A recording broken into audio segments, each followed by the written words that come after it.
ये बात है 1928 की, जब स्कॉटिश साइंसदान अलेक्जेंडर फ्लेमिंग लंदन की सेंट मेरी अस्पताल में काम कर रहे थे। फ्लेमिंग एक तातील पर जाने वाले थे।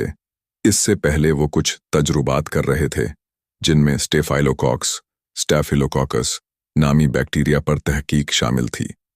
जल्दबाजी में वो अपनी लेबोरेटरी में इस्तेमाल होने वाली बैक्टीरिया की प्लेटों में से एक को खुला छोड़ कर चले गए। जब वो वापस आए तो उन्होंने देखा कि खुली हुई प्लेट पर फफूंदी मोल्ड की आलूदगी हो गई है। लेकिन उन्होंने एक अजीब चीज देखी।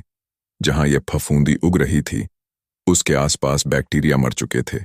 ये कोई आम फफूंदी नहीं थी, बल्कि ये पेनिसिलियम नोटाटम नामी फंगस थी।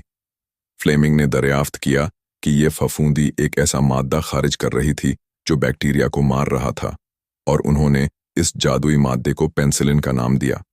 इस गलती से छोटी सी आलूदगी ने बाद में दुनिया की सबसे अहम एंटीबायोटिक की दरियाफ्त का रास्ता खोला, जिसने लाखों जानें बचाईं। अगर वो अपनी प्लेट खुली न छोड़ते तो शायद दुनिया को पेनिसिलिन मिलने में और वक्त लगता।